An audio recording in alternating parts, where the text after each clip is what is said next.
So we're pro now. No, All right, I didn't game know is. that. Hella pro. Hella pro. Hella pro. Hella pro. It won't be live until it pops up on my screen. Yeah, it's not live.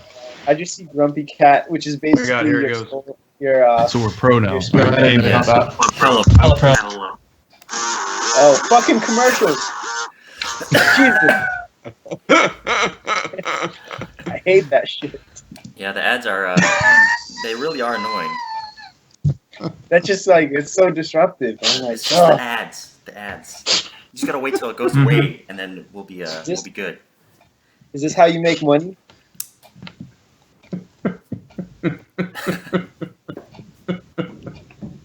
What's funny? What's funny? Yeah, Cody? was that the 5-hour energy one? I could tell by the music. What's funny, Cody? What's going on?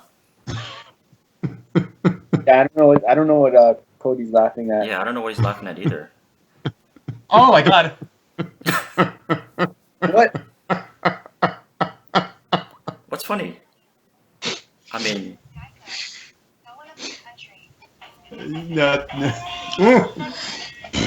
all right. So My face won't go. I can't go back to neutral on my face. It won't. You. Oh shit! What the hell is this? oh, what happened?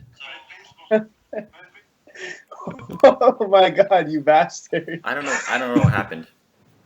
So, guys, What we're is here. this shit? Hang on, All right. bastard! All right. So we're live for another edition of the KANE Event. Yeah. So Yeah. Woo. yeah, got our nice pretty overlays thanks to Cody and SGen0 from Florida. You've got. This is the wrong overlay. What's up? Look at the title. What? What?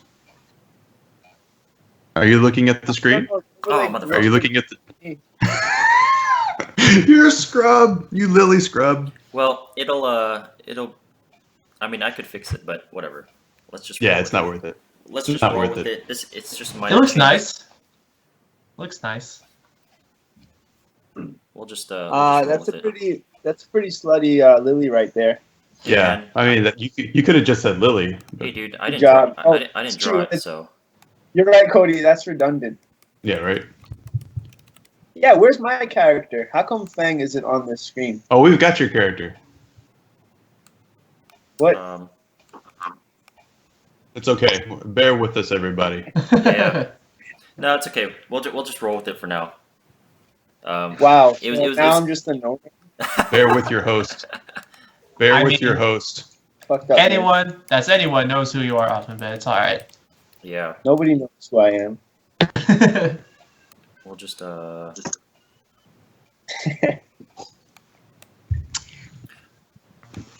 Off in bed. Yeah. Alright. Make it enormous. all right. Well, I I just- mean, had to edit it. Totally. Yeah. Better, Right. better than It's extra right paint. on- I thought you were gonna leave it on his face. All right, guys. So we have OFFINBED here from Massachusetts. I know you did a lot of traveling recently, right? Well, I guess not that recently, but how was that? You're talking about Scotland? Yes. Oh yeah, Scotland was great. It's beautiful. I felt like where I stayed in Edinburgh, and I felt like it was like a smaller and greener Boston, which is saying a lot because Boston's already really small. But 1 hour after arriving in Scotland, I already was playing Tekken, like the Tekken players out there. They picked me up and they drove Man. me straight to some dude's house, and we just met. It's the same in Peru.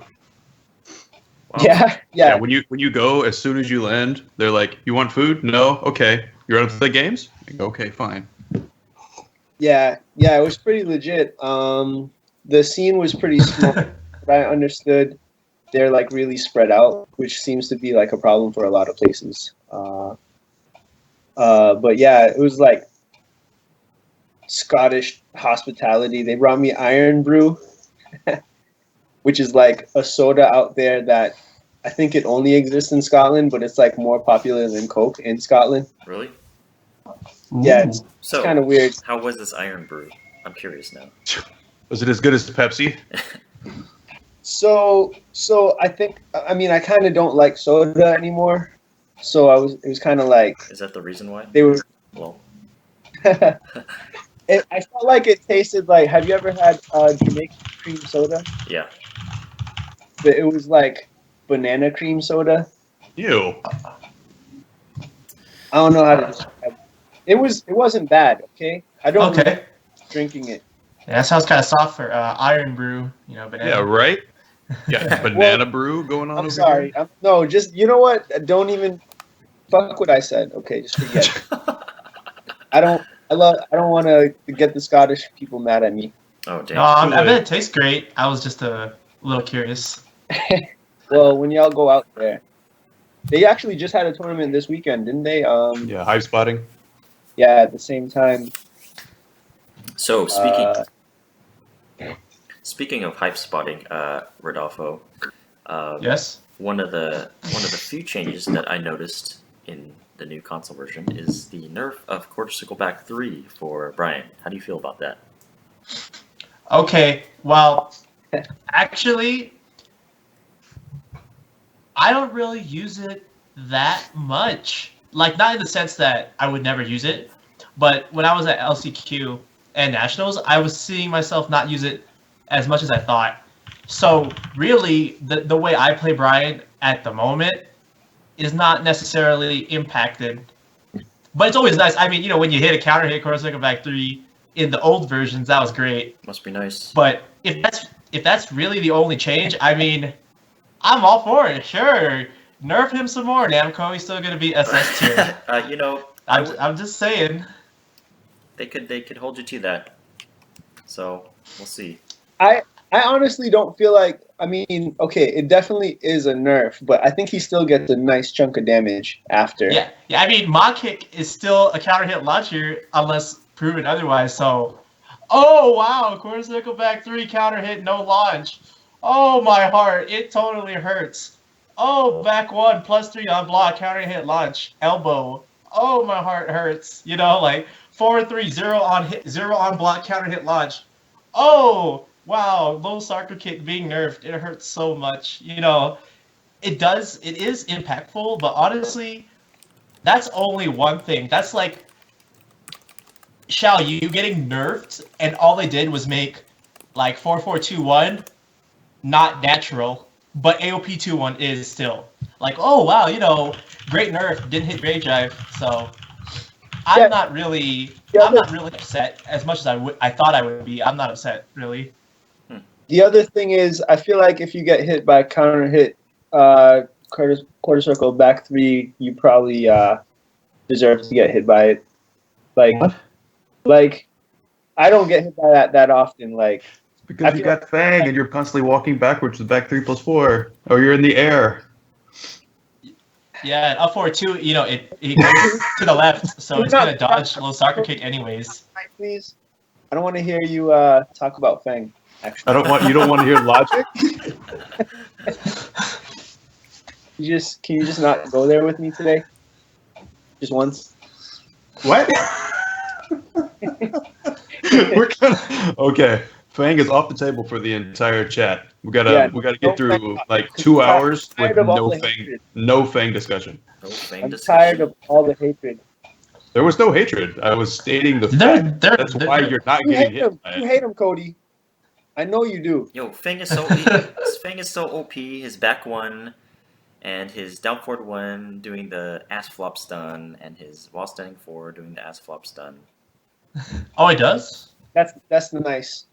I'm just kidding. I don't really care about that. Yeah, I mean, honestly, I'm on the Fang praise train. I think he's really like great game design. It feels like when I lose to Fang, I deserve to lose to it because it's like he's very clear why you lose. Like when I play against Fang, it makes sense to me. I'm like, oh, of course, Fang outplayed me with these great but not stupid OP tools. If that makes any sense. The only thing I only have to complain about Fang is that they should kind of tone down his damage to like really crappy T6 levels. No, this is the first game where he actually gets damage.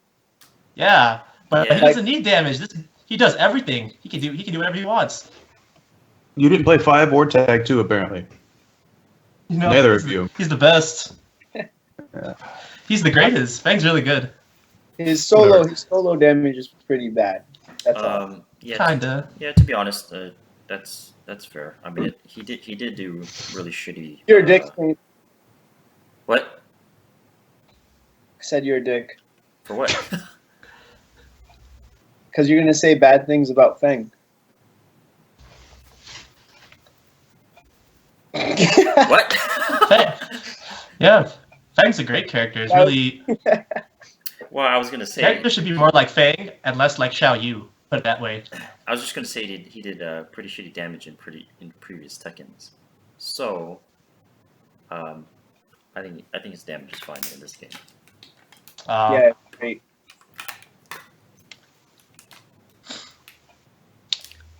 I mean, if it helps you empathize, I can empathize with you often, but I used to main Fang for a little bit because I thought he was awesome. But my Fang sucks. Why'd you stop? Why'd I stop? Because I picked up Brian. Oh. So that's really it. Yeah, but Fang's amazing. Like he's really all-purpose. He's like so good. I like to think of his forward 1+2 that Kufi slap. I like to think of it as a high version of Jinpachi's down forward 1+2. Oh. Why is that? Does it crush? Does it crush? No. Well, I mean, no, it's not anywhere near as good as Jinpachi down forward 1+2. But like as far as the range and just tracking and launching and being safe, like I feel like it could be applied the same way. Okay. But you gotta be careful because it could get ducked this time, you know. So, but I'm not that happy with some of his new moves. Like that Johnny Cage dick punch really doesn't do it for me. That doesn't even crush. Doesn't even what? It doesn't even crush high. He could get jabbed out of it. Oh really? Yeah, he pops up. He pops up before he does the split, and he gets. But punched. after he pops up, is he ducking? He is then, yes. Okay, that's weird. So you want instant startup crush from crouch? Yeah, like every other. Yeah. Right. I mean, it's only fair. I mean, yeah.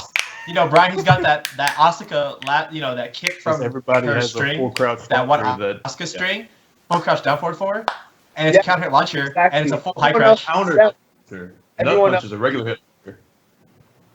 Everyone stays down except for Fang. He has to just jump up and like do whatever. Wait, hold on. They're full crouch. Rodolfo, what move did you say from Asuka? Full crouch. Oh no. So Asuka, she has this like 3-hit string, and the last kick they gave to Brian as the full crouch down forward for. Oh, okay. And that's a full high crush, right? You're just like, wow, It's not a natural hit launcher. That's why Fang is balanced. So he's not totally awesome. They make him pop up before he does the duck. Brian, you know what I'm it's saying? a full crouch launch. Game balance. Yeah, but Brian's is. Please don't nerf Brian. His counter hit. Please don't nerf Brian. Brian's is counter hit only and minus 10. Yeah. It's the best though. It's amazing. Oh. Okay. Well, please give Brian more unsafe stuff. Because please. Yeah, lol. I don't know. What do you think of how do you feel about like Tekken 7? Are you excited about it? I'm sure you're excited to play Fang. Yes, I am excited in every Tekken to play Fang. But I'm really excited for the game. I feel like I think I was talking with John Lasseter about it the other day, where I think there was like a lot of tension and like a lot of like sort of just saltiness around the release date and all that. And it kind of just feels like all of that negative energy is turning into enthusiasm. So as these events are happening and as updates are being announced, just people are getting more and more hype. Everyone and their moms have like stream equipment now, and like everyone is just ready now. It's like less than 50 days. Yeah. For T7 drops, and it's just kind of like all of the complaining and shit is just going away because everyone's seeing that we're getting like a quality game. You know what I mean? agree. Yeah, totally. Like, the wait is worth it, I feel. And also, it gave me a lot more time to work on Tekken Chicken. So I was able to that. So, on that note, how's that going for you? So, Tekken Chicken is the app that OFFINBED is creating, mobile app for. No, it's not just me. I have like a team of like 10 or 13 people right now. Yeah, just like give us the spiel on it then. So for people who are listening who don't know, just describe it. Like give a sales pitch on it. Yeah. So basically, for Tag 2, I made Tekken Chicken, and the idea was to just be a frame data app, so it would just be easier for everyone to get frame data like on the go, whatever. So the new version of Tekken Chicken is it's going to be the same thing. However, from feedback from the last app, everyone hated how long it took to get data. So the idea is to just make this the fastest and most effective app possible as far as getting frame data and getting any other information. But we're hold on. What do you mean by it took so long? What do you mean? Like I had like too many maybe loading screens. I didn't think it was that bad, but okay. I mean, I can't speak for everybody. I thought it worked fine. I used it constantly. Yeah, and I felt the same way. So I didn't do a bad job. It's way easier than logging online and looking up something up. Like I would be in the middle of a set and just hold on. Let me pull up my phone real quick and look at that, and there it is. Yeah. So think about how fast it is to use Tekken Chicken right now. The version that's for Tag 2, it's going to be like 3 or 4 times faster to get to your character, to get to the game. There's going to be search bar filters and stuff, so you don't have to scroll all the way down to see somebody's move. You can just start punching in moves that you want to see, as well as characters. It's going to be and then there's going to be filters for frame data. So for example, let's say you only want to see attacks that are between 10 to 13 frames fast. There's a filter for that, and you hit that button, and then only 10 to 13 fast attacks would show up. As well as negative punishment. There's going to be a lot more detail for you to you can set parameters for the type of information you want to see in a way. Wow. Yeah, and there's a whole bunch of other plans. So I'm actually I'm going to start looking for help. I think a big part of this project is going to be animated GIFs for every single attack. Oh, how's that? That's an enormous demand. So that's something that is that going to make your app like gigabytes worth of size to download? So these are going to be hosted online only. It's not going to actually be downloaded part of the app. Oh, interesting. So if you don't have a net connection, well, I mean, I'm sure you'll work it out. If you don't have a net connection, I guess you got to prioritize that out, right? Yeah, so the way it's going to work, some other things I should mention that are really important. So the first time you download the app, you are going to need a net connection to get the frame data. It's going to store that frame data on your phone. And then if the frame data ends up changing from the last time you connected to the app, then it would re-download that frame data again. Now, I plan on actually having an interface for users to actually edit data. So, RB Norway does a great job with the translations, and sometimes, things aren't really what they should be every now and then. So I want to have an interface for people to actually be able to change and correct data. And also I wanted to have... it's like Wikipedia style. Yeah, exactly. And I also wanted to have... One thing I would really like, a nice goal of mine, would be to have sort of moderators for every single character. And maybe have like quick notes on very specific notes on certain attacks, like, this attack, Kaz down 4-3 hits grounded for whatever reason, and or like more like strategy guide stuff, like things to think about for each character. So like what ideally I would want the communities to sort of manage all of the information. So like for one character, for each character, I would want like maybe 2 or 3 character moderators to sort of make sure that all of the information's on point, and then extra stuff like for how to use the character, or like I wanna say like strategy guides, but I'm not exactly sure. I haven't gotten there yet. Not exactly sure how I'd implement it, but these are just things that I would like to do. I want Tekken Chicken to be sort of like a platform for the whole entire community to just sort of share information amongst I'm sure you could take a lot of cues from like TZ. Yeah, I mean, that's with the way things are arranged, I mean, that really worked really well for a long time. yeah, definitely. No, TZ is definitely an inspiration. I don't really. I'm not trying to like replace it or anything.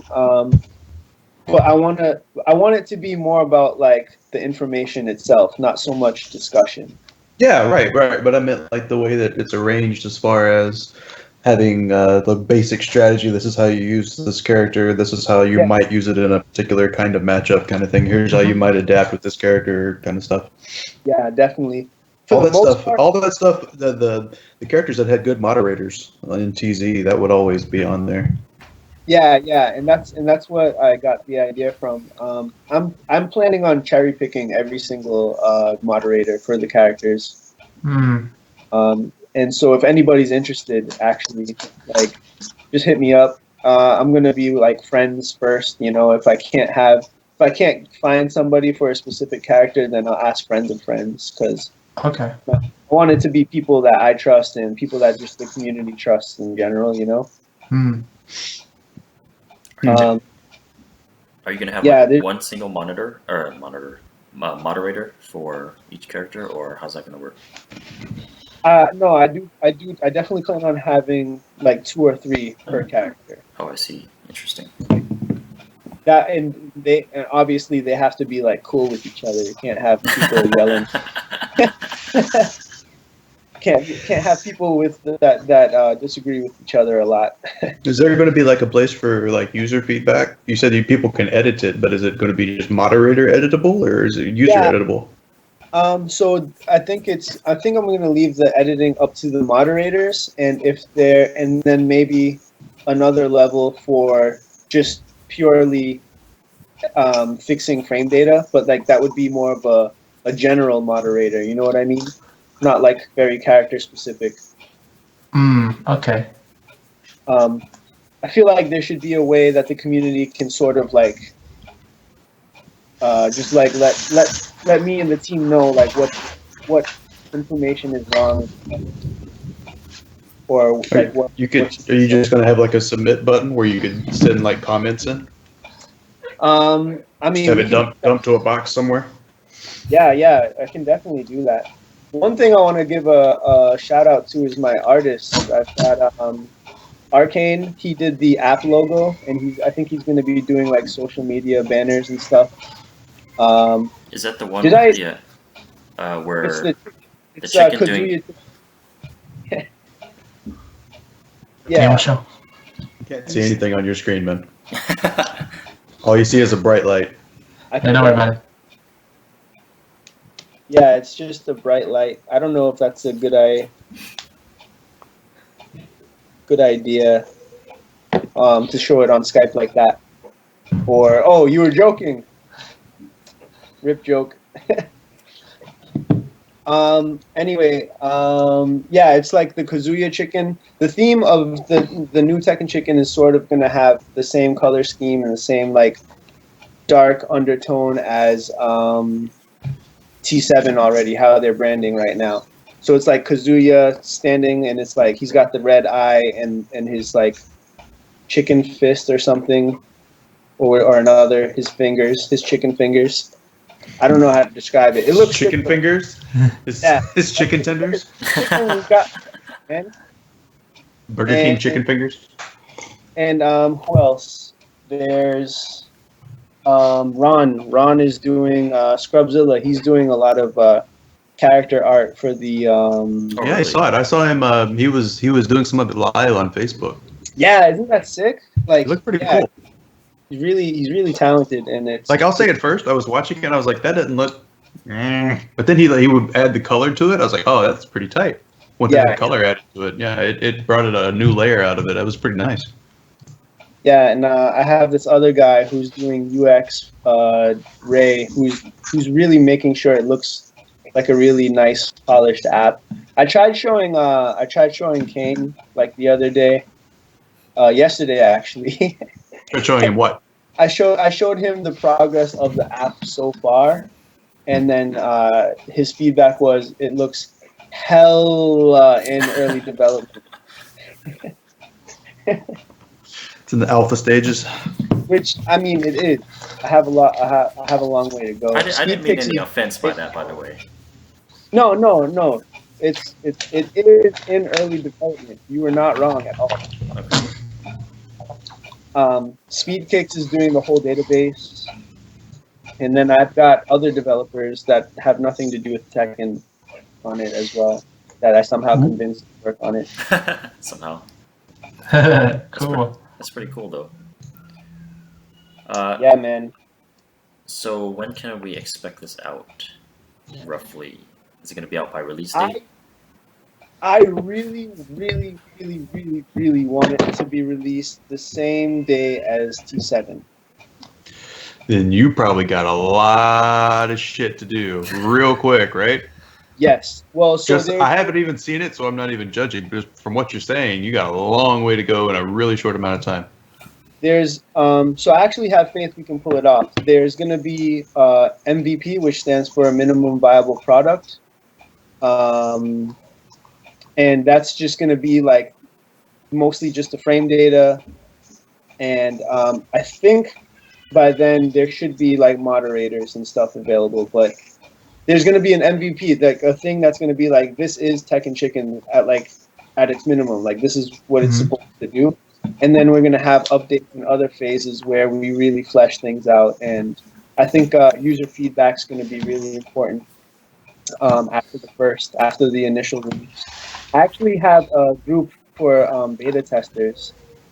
If anyone wants to look for it, I think it's called Tekken Chicken App Tester or something. Yeah, and I'll see if I can pull up the Facebook link to it because I'm on it. Yeah. Try right now. I only uploaded one picture after a month or two. Yeah, I'll put the group link up to it. I mean, you still have to. It requires you clicking them off, right? Approving them. I think I have to approve. Yeah. Okay. All right. So there's not a problem with me posting it up here then. Cool. Yeah, it should be fine. It's in the chat. It's in the chat. Ooh. Yep. I'm also. I just booked my flight for Evo. I've never been to Evo. Oh, really? Whoa. So I feel like no one should miss this Evo, considering that it's the. Yeah, Derek. Except for Derek. No comment. No one should miss Evo except for Derek. No comment. So yeah, finish what you were saying. Why? Why is that? Well, Not the Derek thing though. What you were saying. It's I mean it's the first Tekken 7 tournament after console release. I mean we still get a lot of time to try to practice, but it's still way better than absolutely nothing. And something that was killing me about going to the tournaments around America was being told that I had to wrap up at 10 and then I can't play Tekken after that for the rest of the night. Yeah. Yeah. Yeah, that was a big. We touched that on a lot. We touched on that a lot in a couple of our other shows. Yeah, because it was similar at final round in Northwest Majors. Because at final round they cut it off at 8 p.m. on Friday night, while all the other games were still going until at least midnight. And then the next two nights they were cut off.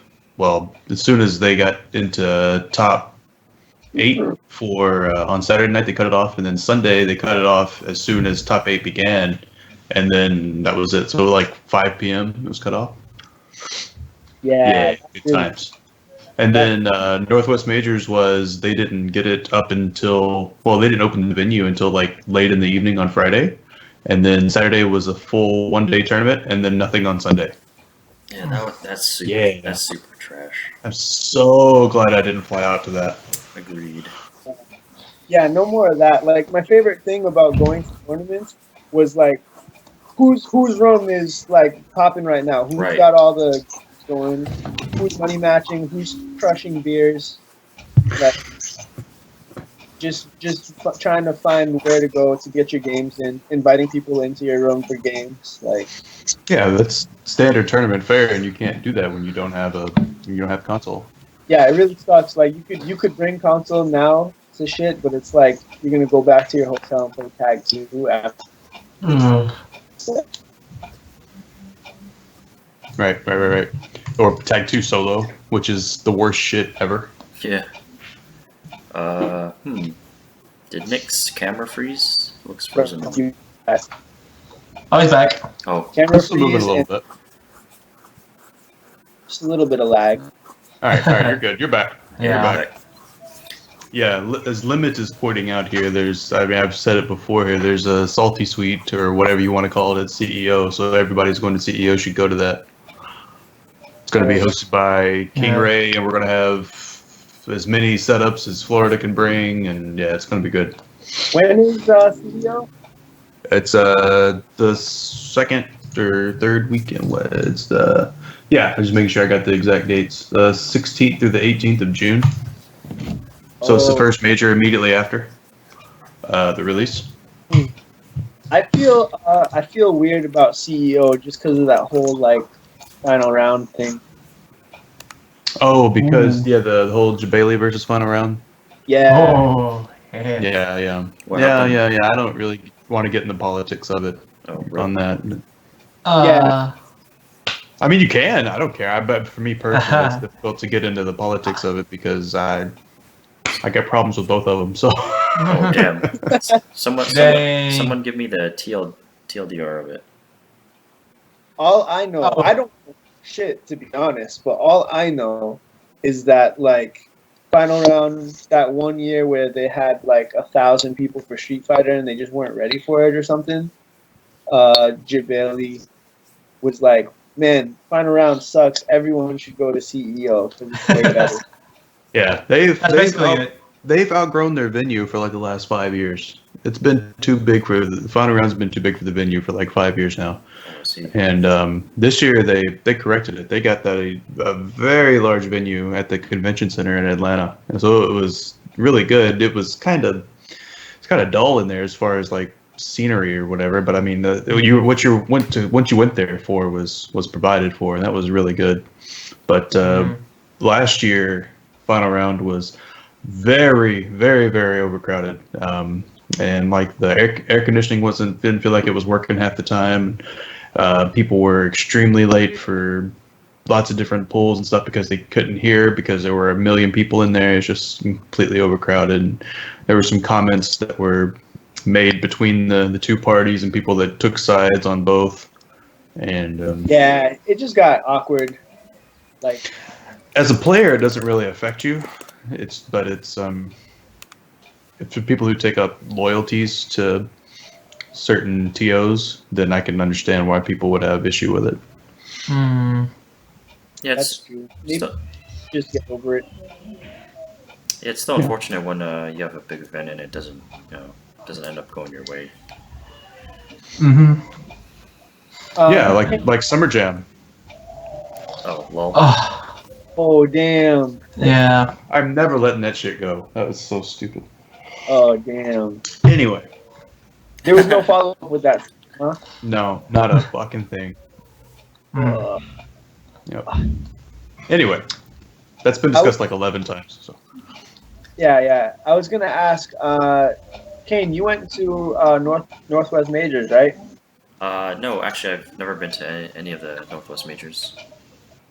Oh, thought you did. What about what's that called? North Carolina Regionals or Strong Style? I'm sorry. You didn't go to. I've been to them, but I haven't been to a Hmm. NorCal tournament since Tag 2. Mm-hmm. Oh, I lied. Wizard World Sacramento, but I don't know if that really counts.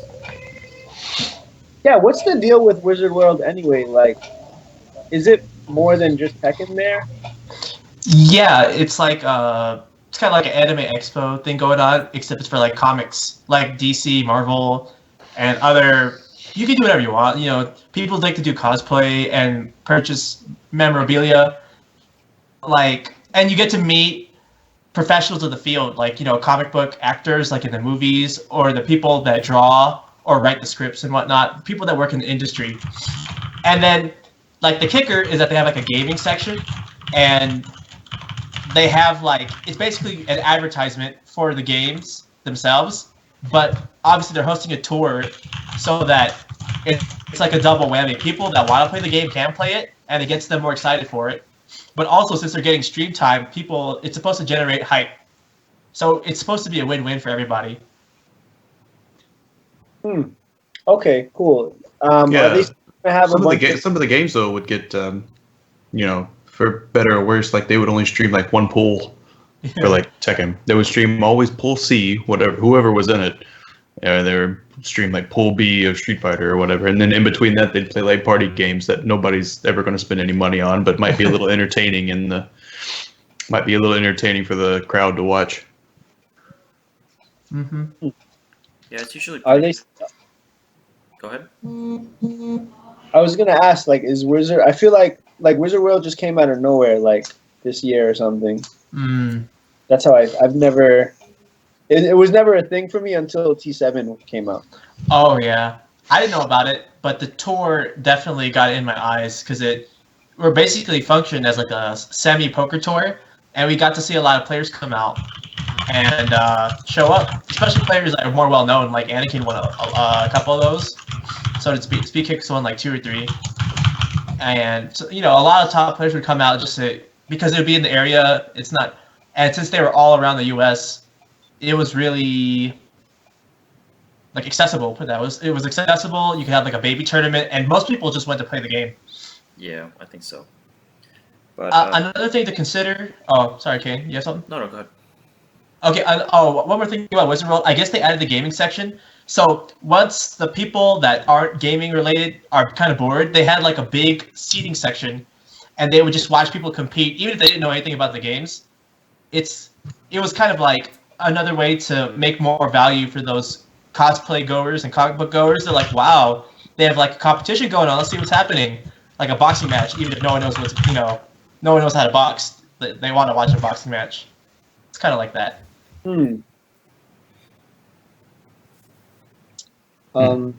Yeah, I'm not sure what the history of Wizard World was before the Tekken 7 stuff. Me neither.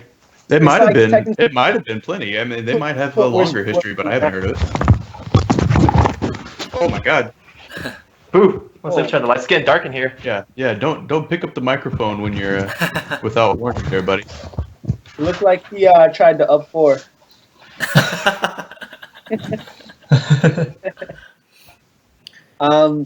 Shit. So I was gonna also ask how you guys felt about the recent tournament win by Bronson. God, dude, don't pick up your iPad. Oh my God, sorry. What the hell are you doing? Sorry. It's kind of weird camera. Sorry, Cody. You gotta have some warning there, man. Okay. Okay. Yeah. All right. Okay. All right. What was the question, Nick? Sorry. How did you guys feel about Bronson's win? He certainly outplayed and outread Princess Ling there, and it was sweet justice. Sweet justice.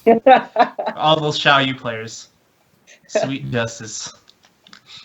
I know you were satisfied.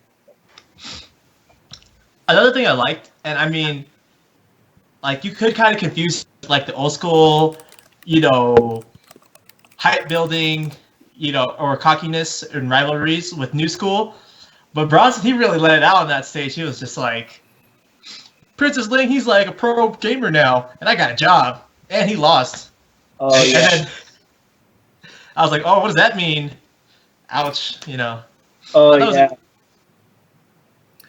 yeah. What do you mean? What do you mean? What does it mean? That's pretty obvious. Yeah. Like regarding Like it means I'm busy doing shit. But I mean, they're all getting to play it right now, so whatever. Mm-hmm. Yep. I felt like, so I don't know, I think Peeling said something about lag, and I feel like that was the moment that he like That was because Akuma's stage specifically has like the stage lag, like some of the Tag 2 stages do. It wasn't. It's not talking about input lag. Like I did it at FR, and yeah, nobody really wanted to play on that stage. But when he brought it up, it was just kind of like, meh, whatever. Either way, I feel like that was the moment that I knew Bronson was gonna win. Like after saying mentioning the lag and the way like Bronson grilled him for it after, it just felt like just the difference in confidence between the two. Yeah, I think. Do you know Bronson that well, Nick? No, I don't. Like he's not.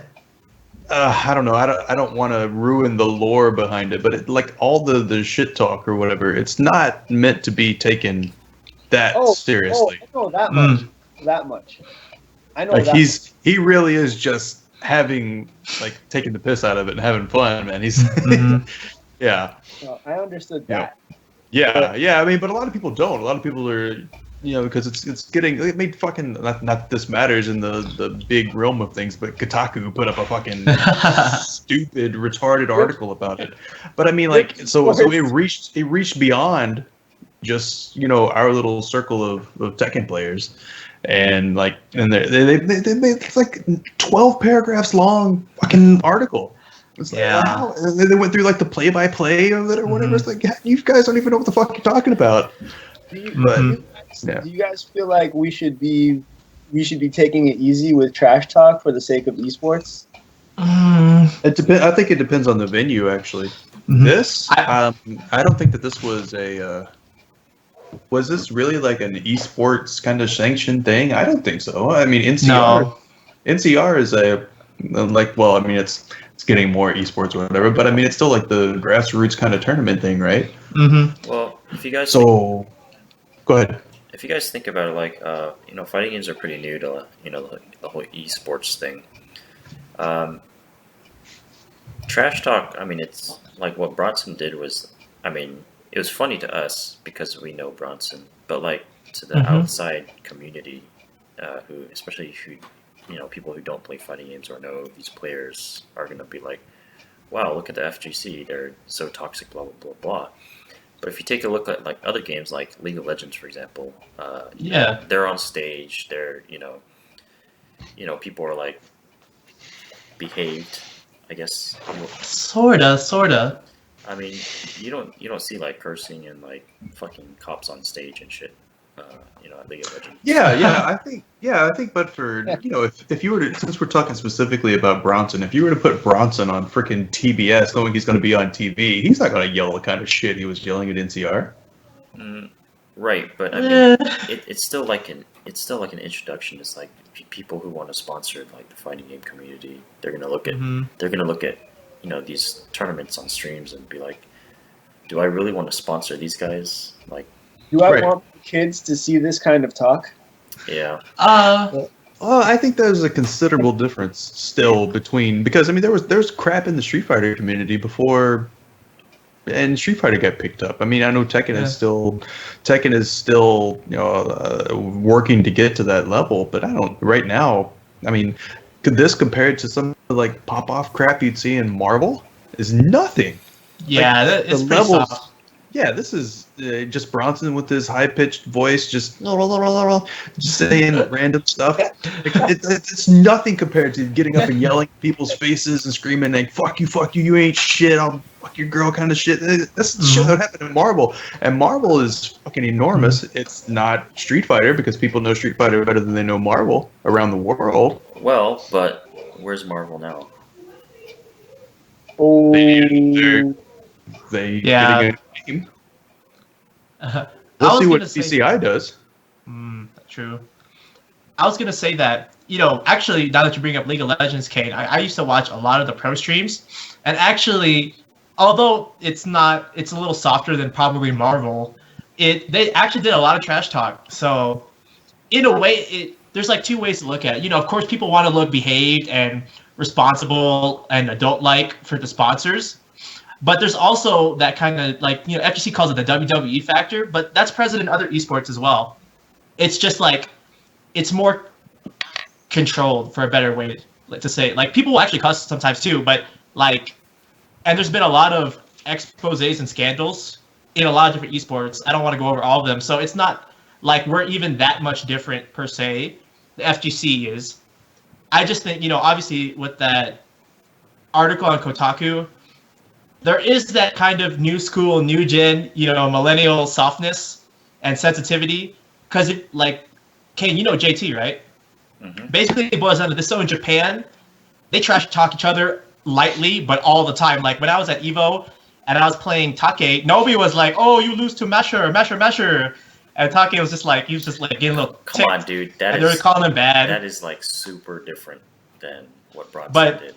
Bronson, I mean, I kind of see it as that. Bronson was just like, because they're both on home turf. They're both NorCal. He's just like, look at this pro But game not kid. Punko. Punko was not.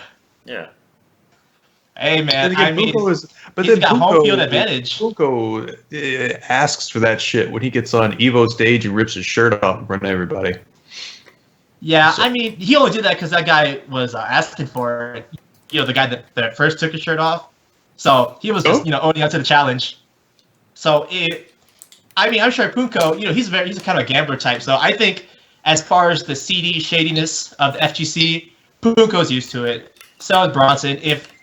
I think us as a community, we got to accept that side. That of course, there's always going to be trash talk. There's always going to be kind of gambling-ish nature. Not saying we have to have big egos, but of course, we're going to be all a little seedy sometimes. Let's get our $20 money matches going.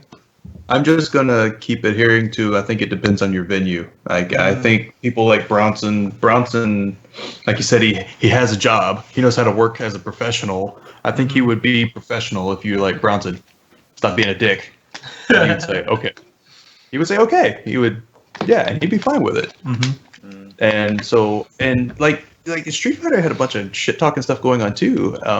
I think we have to reach the level that Street Fighter would reach in like Evo before we have to start worrying about, cleaning people up for TV, cleaning people up for bigger esports. I mean, I think like you have to reach different tiers before you start censoring stuff. Right now is kind of a crucial time where Street Fighter is just now breaking into it and is opening up because we owe it Street Fighter for opening up the doors for other games even having the potential to do it.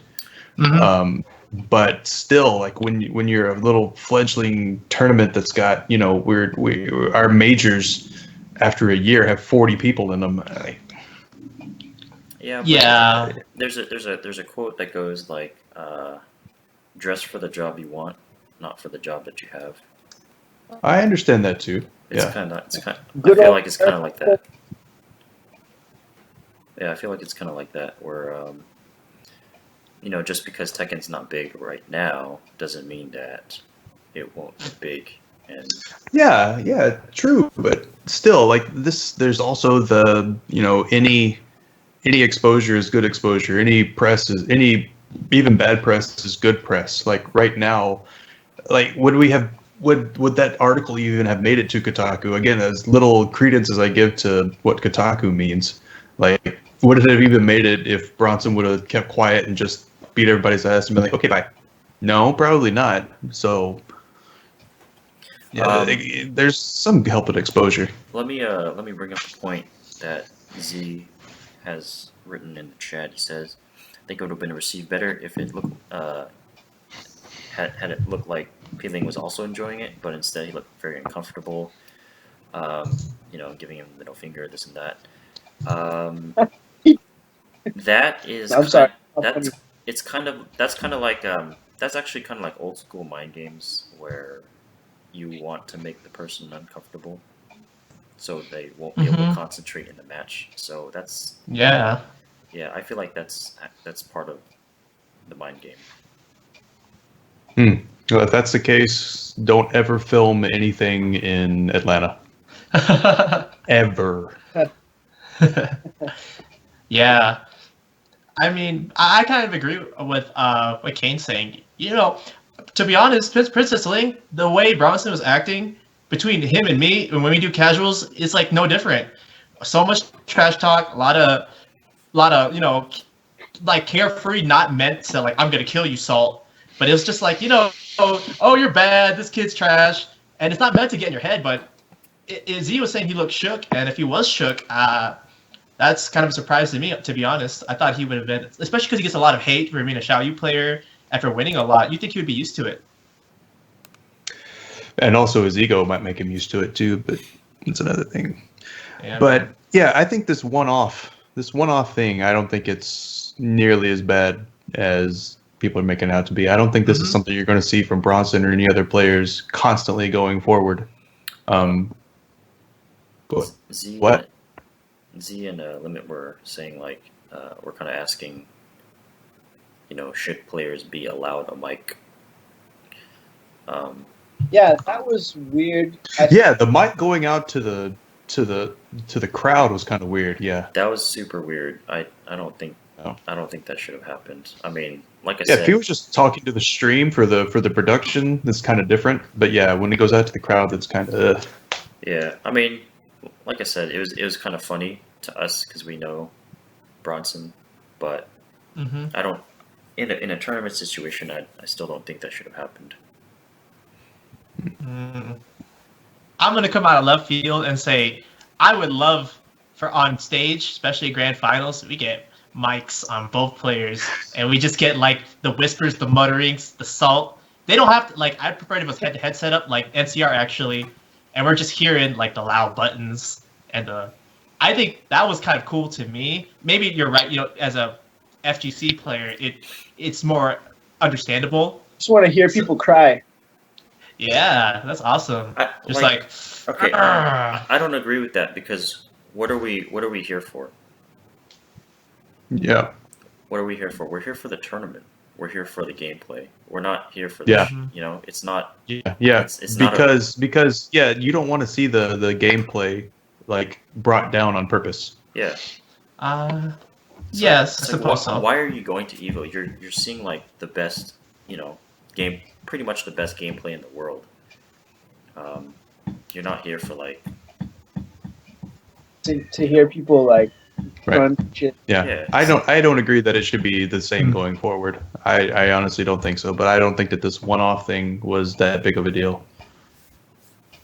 Okay, I was just piqued by this weird anomaly because although obviously it doesn't happen live, like for example in the League of Legends pro streams when they have their weekly leagues and ranking matches, like they'll have a little mic point where they're all on team comms and they're saying like, hey, and they'll say you'll hear stuff that would usually be censored or not heard at all, and as for the fans, it's actually really funny and exciting to hear what they think in the moment or how they communicate. And so coming from that perspective, seeing that on Bronson, although obviously Bronson is not the model face of future esports necessarily, I thought that was an interesting occurrence, put it that way, interesting occurrence. So maybe not during live, but I'd love to see what they were like maybe muttering under their breath after the matches. Yeah, Like, I know what you mean. Sort of like a replay cam that nobody knows about until after the whole event. Sort of. Right? Yeah. Like something that captures the moments that that no one is seeing or hearing or whatever. Like when someone loses and they're like looking at the sky like, oh shit, and it just didn't happen to be on actual stream. You know what I mean? Yes. Like I feel like that's what you're saying. I don't know. I feel like when I want to watch like big tournament, get hyped for the gameplay, but maybe that's just me. I mean, I guess there's some people that like, want to hear the shit talking and whatnot. Mm-hmm.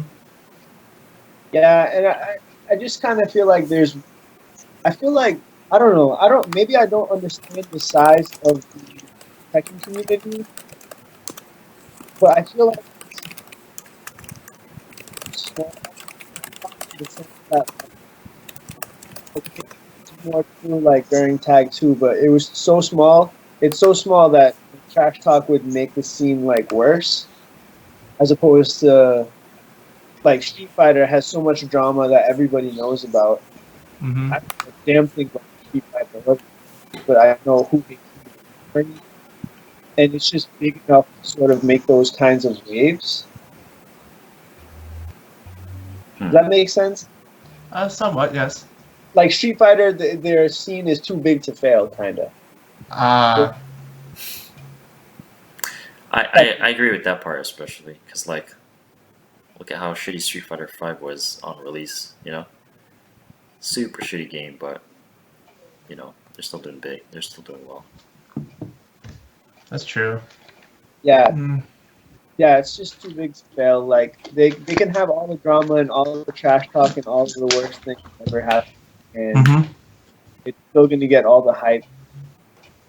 Still going to get all the esportsness, and our scene is just like kind of fragile in that sense. Like as soon as people start going ham with the trash talk, then you have whole scenes that want to disassociate with one another. Kind of. That's how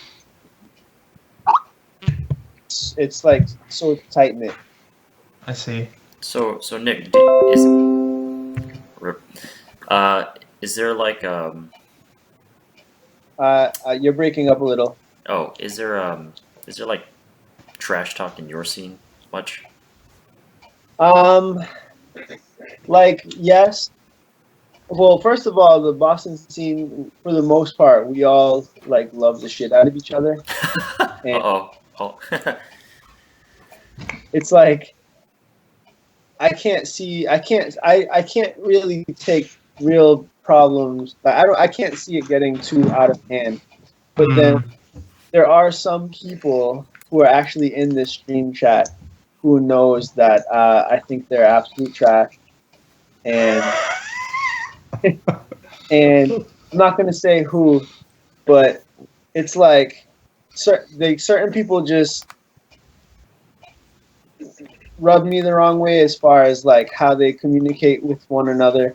Like somebody new is joining the game, and certain people would feel like really entitled and giving them advice and stuff that I just don't agree with, because I'm like, you're bad at Tekken, so like why are you giving this new guy advice? But like that's as close to drama as it gets. We did have the bad guy. I was about to say, just send them to jail whenever they start doing stuff, right? I mean, I wouldn't say it just like that, but yeah, that's what happens in your scene, right? You just get people sent to jail, and it's all right. There's a specific player who happens to end up in prison. He just ends up there. He's just walking along, and I'm in jail again. So he's a great guy. He okay? Seemed like a pretty nice guy, yeah. So he was probably my only enemy, really, where he would just get so mad and he would complain about fake moves and stuff, and then I'd just be like saying stuff like, "Oh, why'd you let that hit you?" kind of thing, and I don't know. There's no beef, but there could be heated like there's tension. Moments. Yeah, there's definitely tension.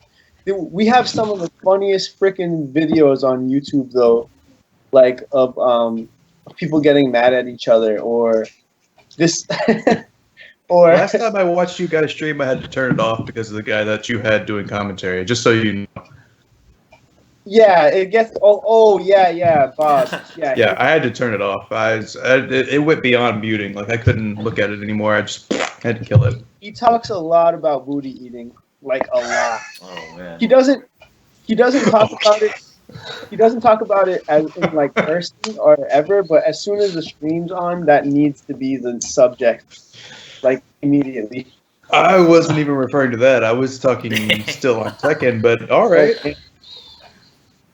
Oops. Well, yeah. Since you brought up people just discussing fake stuff in the game that's not real and giving bad advice, et cetera, I thought that's what you were talking about. But you're going to go on about some Triple X stuff. We might have to take this off of Twitch and go somewhere else. This is what Way Gamble's Twitch is about. That's all he talks about. That's what Way Gamble is about. I guess that makes sense. Well, anyway, freaking, there's no beef.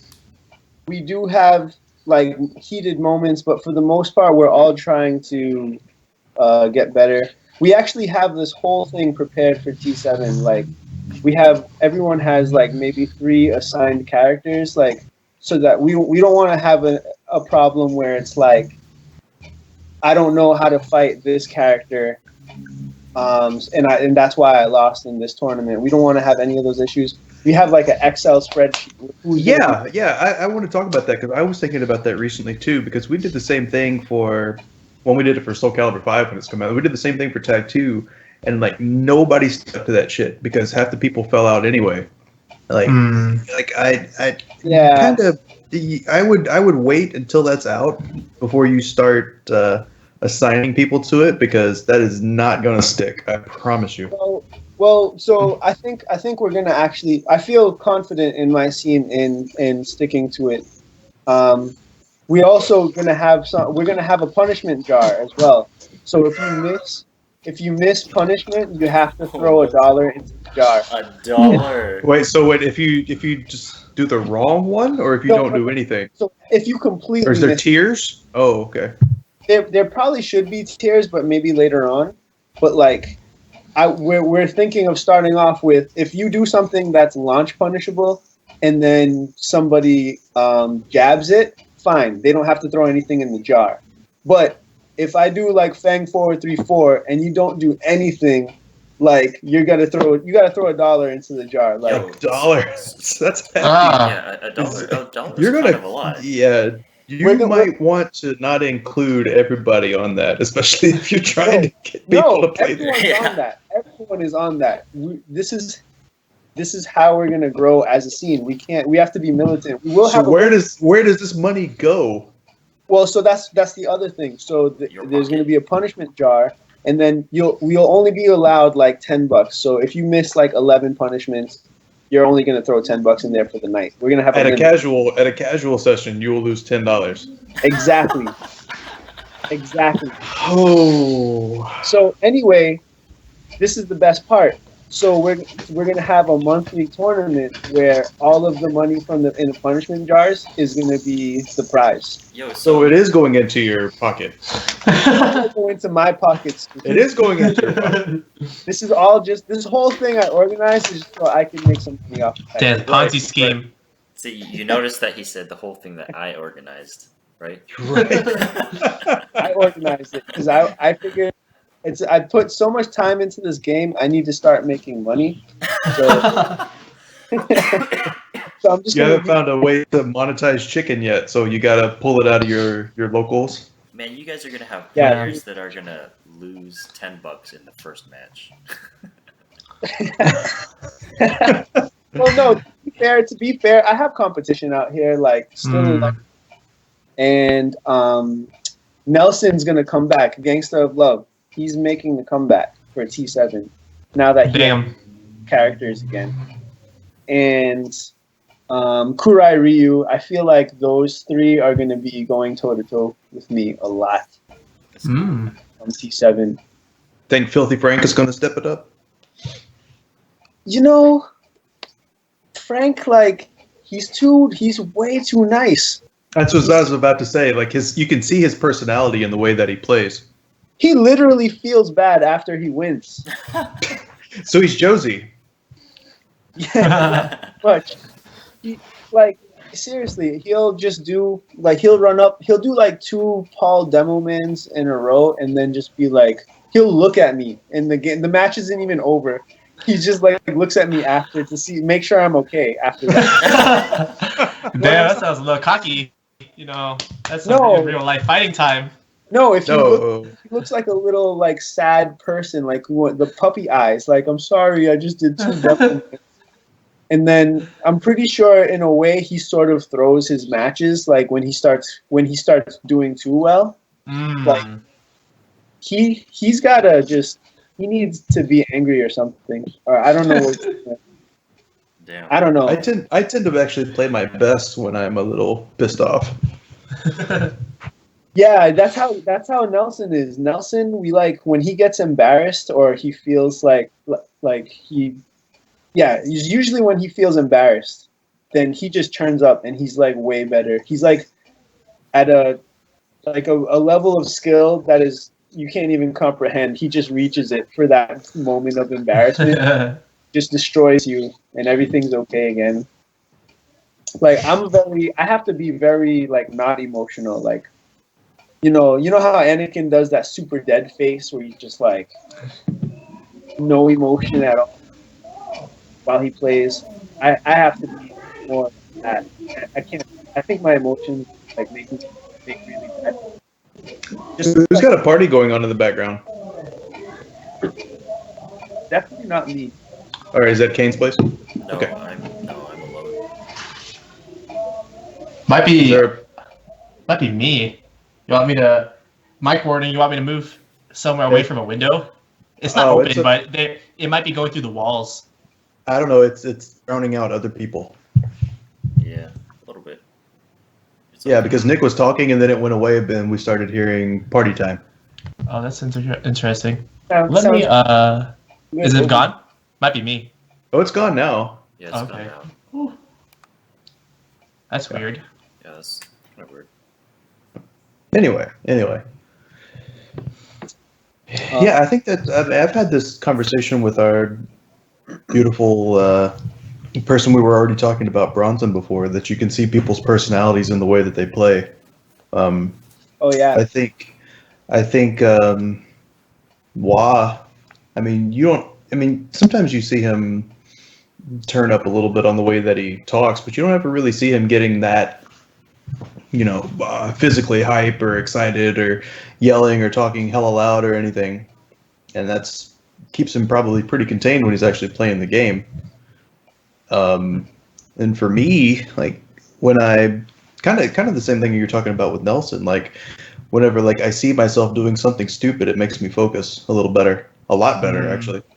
And yeah, and I get kind of pissed at myself. I don't get pissed at the game. I don't blame the game. I don't blame the other person. I blame myself. And so when I sort of take responsibility on that, and then I might throw like 14 hell sweeps in a row, that shows that's like the pissed side of me. Yeah. And then the turtle side of me is when I'm like, okay, stop being fucking retarded. Yeah, that's a good attitude to have. Stop the game's fault. If you're losing, it's your fault. And yeah, because a lot of people like to blame the game, like to complain, but really, if you're trying to be the best people always overcome, no matter how crappy it is. Shall you? Okay, so I was gonna say something similar, actually, Cody. Yeah, like the way I like to play. I play my best. Like I got into nationals by not believing in myself at all, and that somehow worked out. Because usually when I play, I'm like super greedy. I'm the maximum amount of greedy. Look at Kane grin right now. He's like, God, he's an idiot when he plays. And like, I don't know how I even got into nationals, but as soon as I stopped trusting myself, it was like, I was working miracles. I didn't even believe I was playing that good. As soon as you stop trusting yourself, you said? Oh yeah, it's like a weird inner monologue. So the more I think, okay, don't do anything. Don't think about doing the snake edge. Don't think he's gonna jab and you're gonna high crush it. Something really. Wait, yeah, you're distracting your own mind at that point. But yeah, that's why I picked Ryan. So I don't have to think. I'll just do. Yeah, I think what you're saying is talking about like you're introducing a second voice into your own head, which is really just it slows down your reaction speed. Like if you don't have it before going into the match, you're not gonna have it. So you can think in between matches, and you can also like before the round starts, you can like say, okay, what happened then? Let me change it now. But and then like if both of you back off and you've got like 5 seconds before you engage again, maybe. But like like after you get like jabbed by something, you don't have time to sit and think, okay, well, what like to like hear the words in your head to say, okay, what am I going to do now? Do I need to back up and then sidestep right and then duck in case they do that? You can't do all that shit. By the time you do all that, you've eaten something else and you died. Yeah. So sometimes. I was gonna say, oh yeah, Nick. One more thing. Going back really far, I'm actually really excited for your Tekken Chicken project because, like, how you're saying you're gonna introduce notes and moderators. Like sometimes frame data, like sometimes I go to RB Norway, and frame data can sometimes be variable. Like they'll say, like my best example would be Steve's Albatross 2, and it says -9 till the 10, and there's like no explanation. I never understood. Like, oh wait, this is -10, and in Tag 2, for example, it's like Jack and True Ogre get a punish, but everyone else is -9. And if you have notes like that, that would be great. Yeah, I definitely plan on having notes like that for sure. But for the most part, moves, I would assume that moves like that are range. It's either range dependent or like it depends on the attack frame. Yeah, it's on your alignment with the character in general.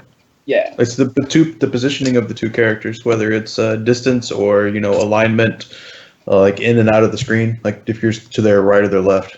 Oh, one thing I wanted to include with this is like bonus feature. Like this is like once Tekken Chicken is already pretty successful and everyone is everyone's using it, everyone knows about it. I like your enthusiasm and your security that everybody is about. And that's not sarcasm at all. That's like, fuck this is going to be awesome. I'm glad everybody's going to be using this because this is going to be like the standard. That's awesome. Well, that's the dream. That's the dream is all I'm saying. And I would want like a voice function for finding attacks so that like when you're in the middle of like a tournament or something, you just hit the microphone and you say like, I don't know, Fang back 1+2, and then it would just pull up Fang and that a specific attack, and you'll see all the frame data for it like immediately after. I feel like that would go a long way as far as being able to access frame data like instantly. Yeah, that'd be awesome if we had voice enabled commands. That would be like a lifesaver. And if you kind of troll to your mid tournament and your opponent's beating with the move you don't know, and you're like, "Shall you forward 1+2 now?" Yeah, pretty much. But that's there's so much I need to get out of the way first before that. That's gonna be like another project of its own. Watch like Tekken 8, Tekken 9 comes out, the next couple versions of Tekken Chicken is gonna be like Alexa. Hey Alexa, how bad is Xiaoyu's shoulder on block? It is -16. Hey chicken. Or just say, hey OFFINBED, and then it's just Nick's voice. You got like It's all voiced by Nick. If you do like a rooster call, it will activate it automatically. Call! Xiaoyu 1+2. Is it weird that I feel like that this is the last Tekken? I don't think so. I don't think it's going to be the last Tekken. I don't think Namco would let that happen. It's like one of their only games that's consistently making some sort of money right now, right? It's just how I feel. I don't know why I feel this way. I feel like this is it. I feel like after this, Tekken 7 gets released, and then like I don't know, then we all die later on. Well, I mean, World War III might be around the corner, so. Yeah, but we'll all get together and play Tekken together, and we'll be happy. Yeah. Feel great. North Korea doesn't have access to the game. That's why they're so pissed. Yeah, I wanted instead of after Tag 2, instead of 7 to actually come out, I kind of wanted to just see a reboot of 1, and just like I thought that would have been great because they were talking about shrinking the roster so far down, which now is a rip to that. Yeah, that never ever happened. Yeah, and so I thought it would have been great, just sort of like exactly like Mortal Kombat X was. Just restart the whole game with a cast of like 20 or less and give it brand new graphics and brand new gameplay, but just tell the story over. And since, I mean, the story has turned to horse shit over so long. So it's just like bunch of dudes throwing each other off mountains and volcanoes. So Yeah, everybody's done. So are you thinking of like a reboot or like a time jump? Full reboot. I thought it would just because once you start adding all these numbers to shit, like that gets so obnoxious. Like we're on 7, like it just sounds like in a fighting game, and you're on 7. So I just wanted the next one to just be called like Tekken, and that'd be it. We could have like Super Tekken 7 Ultra Hyper Turbo, which is still fucking retarded. The worst one was it Ultra Street Fighter 4 Arcade Edition 2012? I think that was the worst. Well, oh yeah, Super Arcade Edition 2012. That was like, I don't know what they were going. Super Street Fighter 4 Arcade Edition version 2012. That's like, fuck. Are you kidding me? Yeah. But anyways, yeah, just like once you start putting like numbers like 7 on the end of it, it's kind of time to change something. And I don't think they'll completely kill the game off. I just think they're just. It's time to reboot it with don't have to be a reboot. It can be a time jump to a new cast. Mm-hmm. Yeah, I would have liked to see a reboot. Yeah. How well would the time jump work though? Because they tried that with Soul Calibur 5, and that didn't do well at all. That game was also pretty boring, so I don't know. I actually like Soul Calibur 5, but apparently the Soul Calibur community, or a lot of them, I don't know, maybe it just didn't catch on. Yeah. After it was like the big patch changes, the competitive scene was like, it's dead, it's over, it's not fun. Well, so that's what I perceived. That's what I heard. They did something royally fucked with the first patch, so. Yeah. I think what maybe Nick's feeling is that we're really at a critical juncture with Tekken and Namco, because Tag 2 really did not do as expected. I mean, arcade, sure, that's fine. That's a big source of Namco money, but I think what everyone, the fans, Namco, everyone's banking on T7 being the game, and because if it's not the game, we're not gonna get Tekken Cross Street Fighter, and it's just gonna we're gonna have to learn new games. I'll be playing Marvel Infinite or something. So that's what maybe he's feeling. Oh, I don't know. No. I'm hoping it's like the complete opposite. I hope we keep selling a whole ton. Oh, sorry, Nick. Go ahead. No, I was just saying it was breaking up, but it's good now. You were saying you hope they sell a whole ton? Yeah, I hope they sell a lot, and the game's wildly successful. The Tekken Cross Street Fighter is like CBS 2, and it's just like the scene explodes, and it's a revival. And then that would ease my fears about the Tekken series. And then they could do a reboot right after Tekken Cross Street Fighter, and I'll be a happy guy. This whole email Harada thing, huh? So is that for us to choose a character, or like for them to add in, or to maybe do some funky stuff? Well, it looks like it's supposed to be for a guest character. Obviously not in the Tekken series. So I saw one popular post with a shit ton of retweets, which was somebody versus. It was the Yakuza guy, right? I didn't see that one. I saw the Kasumi one from DOA. Yeah, I don't see that happening. I could see that happening just Actually, because it's DOA weird. is. What was that? I feel like the whole guest character thing. I mean, I actually love that Akuma is in Tekken. I love that a lot. Like, but I don't about other guest characters. It's just like if we get somebody from a completely different game, I just feel like that's a little too much. But do you feel weird that Akuma's in it? Then you said you like him, but I mean he's from a completely different game. I liked Akuma in it, and I was like, that's great, but let's not go any further than that. I wouldn't even want like another Street Fighter character in there. That's a pretty heavy departure though already. Like I don't think that DOA is going any further than that. I think DOA is closer when you consider jumps and fireballs and shit. Yeah. I don't know. It just kind of. I just felt like it was that one cool trick, and then it's not cool again. I don't know.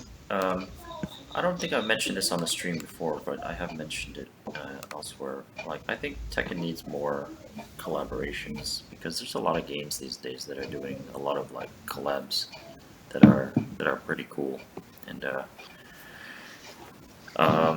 Tekken and selling. yeah, and Tekken's I would love if it did a 2D side scroller beat 'em up with like all the Tekken characters. like Tekken Did you Force. play the Tekken Forces? I did, but I'm talking like not even those. Like those are still not 2D. Like The Tekken 3 one was. It was basically Streets of Rage from the side. I guess what I mean is like actual cartoony and sprites. Oh. So And release it for $5. Release it for $5 on Steam and everything. I feel like that would be sick. Oh. Sprite, 2D side scroller beat 'em up, and just like have all kinds of visiting all over the world because all these characters are so global. And I don't know. They make stories. I don't know what kind of story they're gonna do. When you say visiting around the world, I just get an image of just any of the hateful characters in Tekken just going around and killing people at their homes. Yeah. or I want to another run character. around and just shoulder citizens everywhere. You want Grand Theft Auto Tekken Edition? Yeah. Oh, damn. But I do feel like there's a lot things that can be done with like the cast and the characters.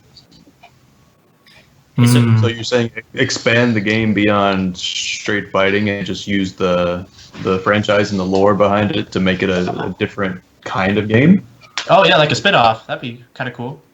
Spin-offs they were doing good with freaking Tekken Ball, right? And Tekken Bowling. Oh. Like What? Right? How are they doing good? I'm saying that was People successful. didn't buy those games because of that. How was it successful? Like we're talking, people didn't buy it for that shit.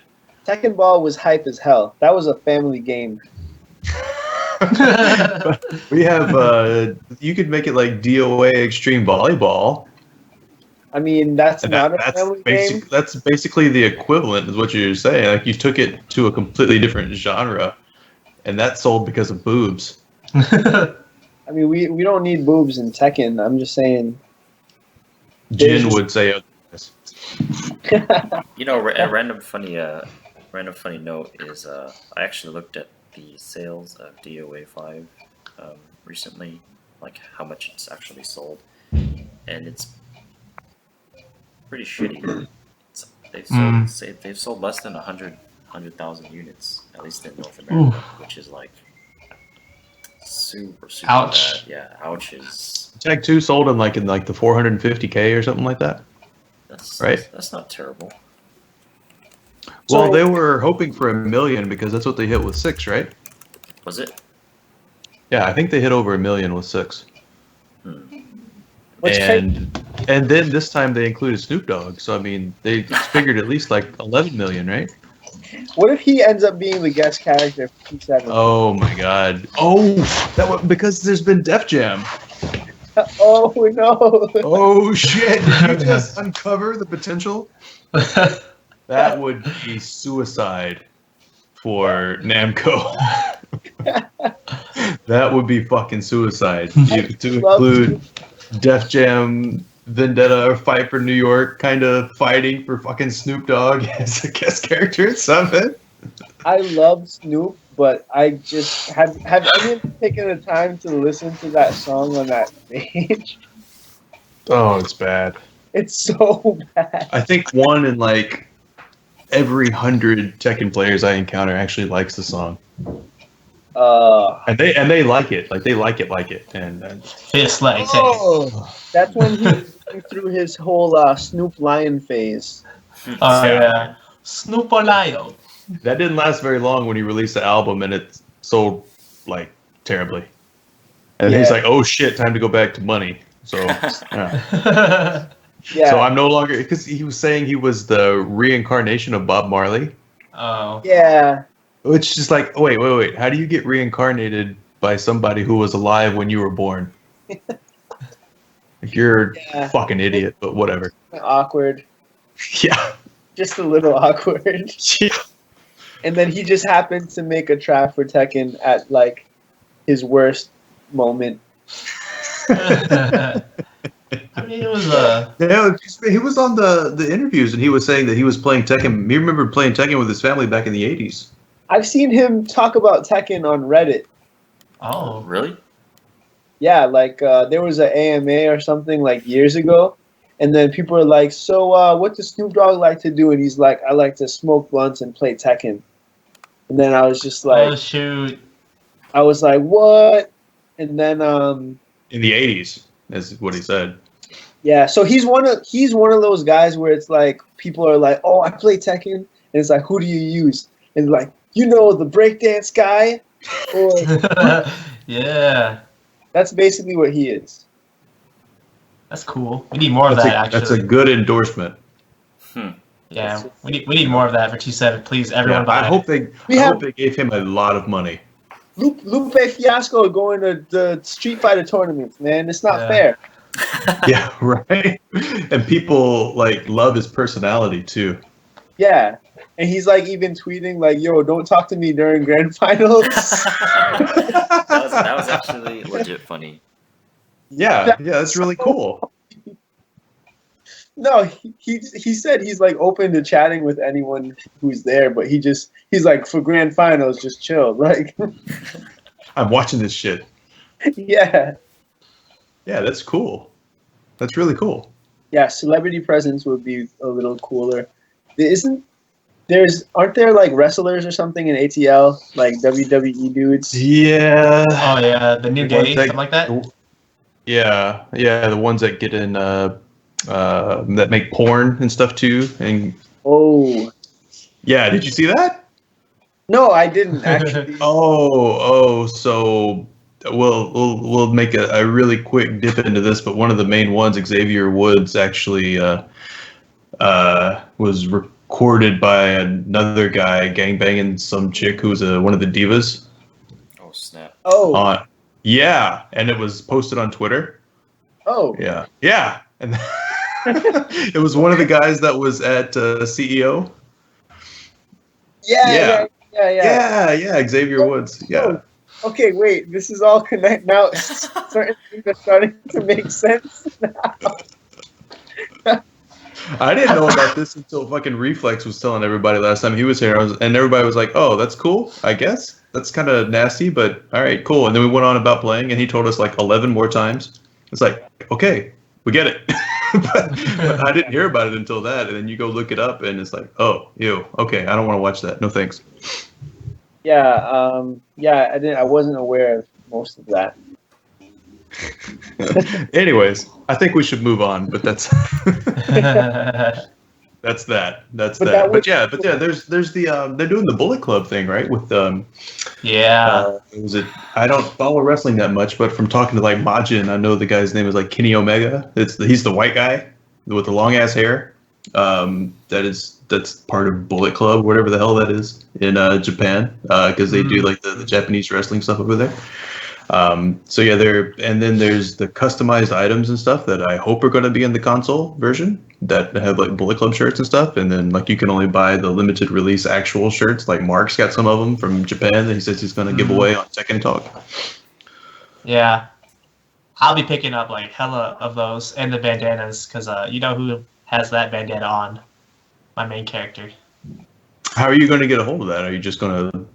Well, okay, you're gonna give a little handy to somebody and. No, we're going to Japan, dude. Oh, you're going to Japan? Okay, tight. All right, yeah. Whoa, Cody! Whoa!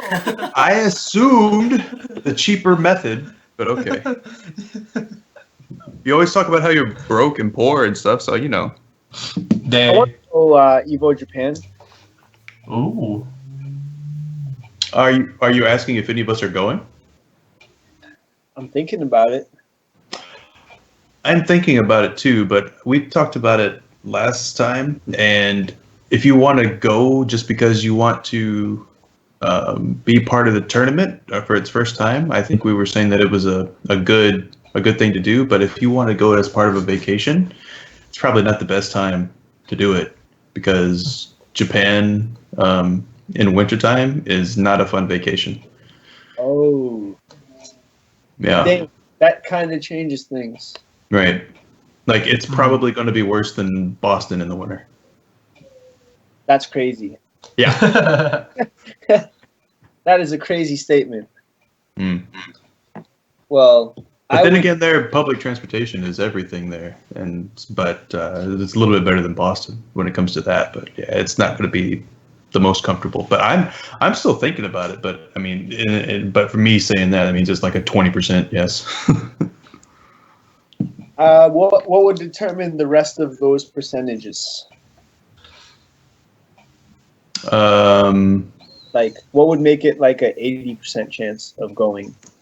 Are you trying to talk one of us into going? Or are you trying to fill up? You trying to fill up a room here, or what? I want you to give me reasons why I should go. Oh. Wait. So, are you trying to ask him to convince you to go? Is that what it's sounding like? He's saying no. He wants to go. But he wants his. He was looking for bias confirmation here. Yeah, pretty much. I'm looking for some perception here. Perspective. Perspective. That would convince me to go. What the fuck you want us to say? Say things that would make me go to Evo Japan.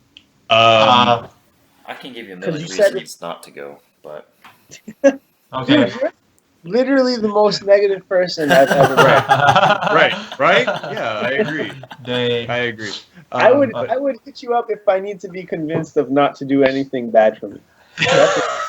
Well, it'll be a short time, but while you're there, you can eat some great food. Some absolutely fantastic food. You trudge through the snow to get to it. It'll be really good once you sit down and and just like lay in a bowl of ramen. Yeah, it'll be good. Nice. But yeah, the one thing that's keeping me curious is the potential, just because it's going to be the first one, and I think it'll be interesting to participate in the first one. Dude, is it true that Street Fighter didn't make it? Right, because it's only 3 games. There's 7. Oh, I can't. What are the other 2? Because I didn't give a fuck about the other 2. Yeah, but Street Fighter 5 is not. It's only 3 games, and SF5 is not on the roster. Wow, that's crazy. You would think, right, Capcom? Yeah. well, Street Fighter. Yeah, but Same. it's not that big in Japan. Yeah, Street Fighter's not as big as Tekken is in Japan. No, that's no. true. I was blown away when I went with Derek 3 years ago, and we were going to the various arcades, like the smaller ones, or even Taito. We were going to like Taito stations, and the ones where like the big names are supposed to be playing, and we'd walk in and see like 2 people like back to back waiting in line for every single Tag 2 machine, and then you look over at Street Fighter, and there's like one person practicing combos. It's KANE sitting over there practicing Akuma combos. Oh shoot! Or Evil Ryu combos, and there's nobody else playing it. And so the fact that this was released on console only is not really a surprise to me. Yeah. Okay. No, you put it that way. That makes sense. Yeah. We're in the wrong place. Hey, did I see a post by Sparrogen saying that he's going to move to Japan? Yeah. I saw that on Facebook. That's really... What he posted up was he's saying he was going to go try and fulfill his dream of playing Pro Tekken, and was trying to sell off some of his figure collection for, one, just to get it out because he can't take it with him, and 2, for just whatever spare change. Damn. I don't know if that's going to come to fruition or not. I mean, nobody can really say but him, I guess. Well, that'd be awesome. I don't know. Like if being in Japan makes like Say that again. You could make a living. I don't know if those players out there are making a living off of Tekken. Well, they're definitely not. Tournaments in Japan don't really pay out, so Yeah. That's why they come to America. Mm-hmm. I think Yeah. you know they come to America. I mean, they use it as a vacation excuse. Oh, that's you. I mean, just like we would. I mean, just kind of like you're talking about Evo Japan. I'm sure you'd want to see some of Japan while you're there. You're not going to go just for the tournament and then leave immediately after. I wouldn't think so. So I mean, they would do the same thing here. I mean, they'd use it to come and enjoy a different culture while probably making money in some way or another at the game. But America, one, doesn't go over there to make money either, because though only the biggest tournaments pay out, and a lot of those are like you have to qualify for them, you know, like Tekken Strike or whatever in Korea. Yeah, that's true. And you have to be there like multiple times in their arcades playing to qualify for them, or you can win some random shit and then America gets invited. But you go and you lose your first game and you're gone. Yeah, that's crazy. I wish, honestly, I bought a stick like 2 or 3 years ago, and I only used it for like 5 minutes. Yeah, you bought one of those black anniversary edition Namco sticks, right? Yeah, I did. Wow. They were on sale for $100. They're on sale for $100. I bought it because it was a good deal, and I didn't really think about whether I wanted to use it or not, which is dumb. Well, if it's still in great condition, I will buy it. Yeah, he'll buy it. In 10 years, it will probably be a collector's item and be worth something. So it's always good to have collectibles. I would say prioritize it to give it to somebody who actually wants to play on stick and will help them get into the game more. You can build your own scene with it. I am gonna find it, and then I'm gonna have it. I'm gonna customize it with Tekken Chicken stuff, and it's gonna be called a chicken stick. Ooh. Wow. Sick. Dang. You know, that's actually pretty cool. Hit me up if you need some pointers on that. Oh yeah, for sure. Oh dude, you're freaking Kazuya and Heihachi sticks, man. Dude. Yeah, they're cute. That's the one thing I missed. They came out a lot better than I thought they would. Like I had some ideas like I wanted them to look like, but they came out better than I thought they would. I thought I was super happy with it. Yeah, can you show them right now? Yeah. Let me see your stick, bruh. Yeah, man. Okay, turning up. What about the sticks? Yeah. Dude, that is so fucking cool. That's It's clean. Wow. At this point, the next tournament Cody goes to, he's not there to like win. He's just there to show off. He's like, yeah, I'm balling. What's up, boys? Yeah. I mean, yeah, this is not really balling. I mean, like, this art costs $2 to print out. And dang. Yeah. And then like the stick is $20 and the buttons are $2. So yeah. But anyways, yeah. Let me know if you actually want to custom it out. I'll help you out. Oh yeah, I'll definitely hit you up. I think one of my artists there, they might be familiar with designing sticks already, but like I don't know. I'll hit you up for sure. Cool. Yeah, and this is Heihachi one. That is so freaking sick. The golden buttons. Yeah, actually, those golden, dude. I need a copycat. I need a bite your style. Those look pretty good. Oh, that's like royalty. Yeah, it's really just like the only reason that I did it was because I have 2 Omnis and I wanted them like they're both getting of age, I guess you could say. Okay. And then there's that art that both the Kazuya and the Heihachi arts, which I thought because there's really, I mean, the best stick art is made by really high quality, high resolution art. And then you can find those in like poster form. So I just was like, okay, I have 2 sticks, 2 characters, whatever. So yeah. Anyway, one of the Boston players who he's very new. He started playing Tekken with me in November. He joined me to go to a New York session. We were both working in New York, and he just like asked if he could come through and to meet the New York scene and play for the first time ever. And he's been very passionate since. So he just ordered parts for a stick, but like the fucking box is massive. Like it's way bigger than it needs to be. And what he was planning on doing was using that extra space to have King's chain throws, like so he could read them. What? Well, I mean, you could just mash So he it. just look down while he puts it in. That's he's just saying he's gonna have it all. He has it all planned out. He's the guy we're in a room with for Evo. Scott. Yeah. Okay. So he's also deaf, and I gave him his tournament name since he's a King player. Oh yeah, when I saw that on your stream, it was the most amazing shit I ever heard. Well, I can say heard. That's kind of a word, but amazing shit I ever read in my life. It was so good. I just have to build it up here. His So name set the stage again. This is your deaf. Tekken. Yeah. Yeah. And what character does he play? King. Okay. All right. Here's the stage. You have a King player who's deaf, who's trying to learn the game, and his name is what? I named him Rolling Deaf Cradle. Oh my gosh.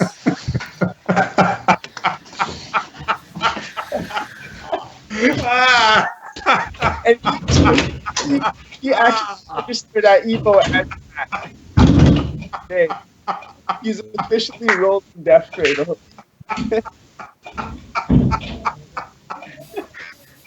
Oh my!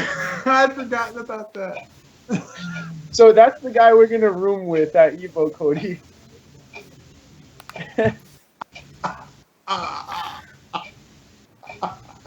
Jeebus. Oh my god! I'm trying. It's so good. Fucking, Yeah, So fucking Rodolfo had to leave the room.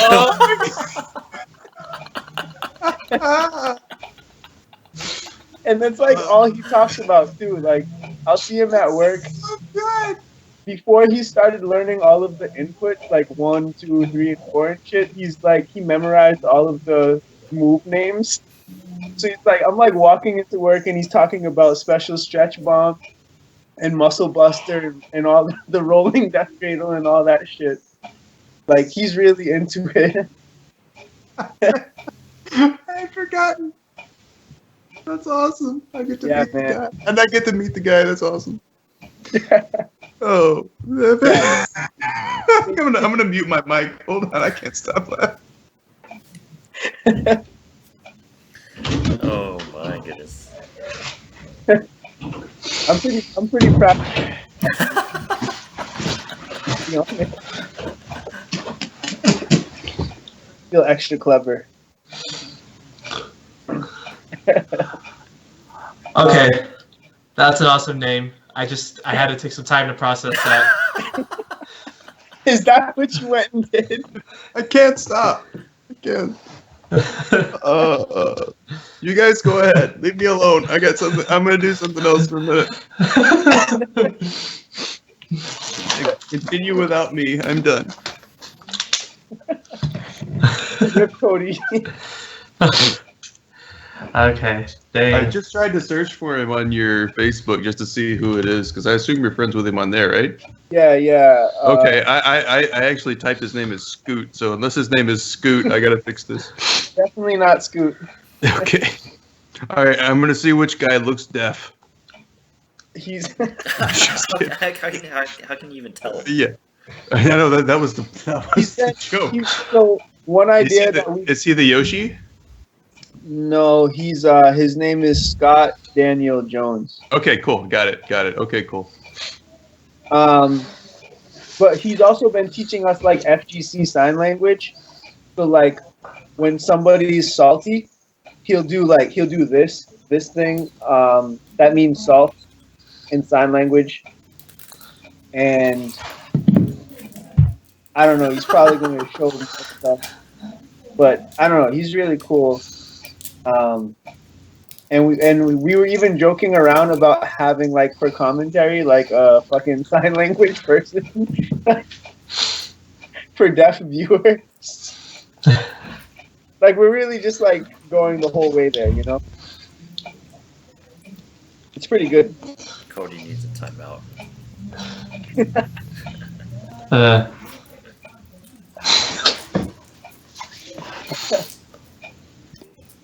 Yeah, man.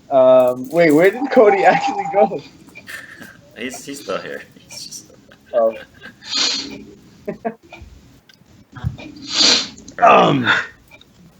Well, it's getting pretty late for me, man. Yeah. If you guys have any questions for Nick, any last minute questions you want to ask him, anything about Fang or Tekken Chicken, let us know. Otherwise, I think we'll be wrapping it up here in a minute.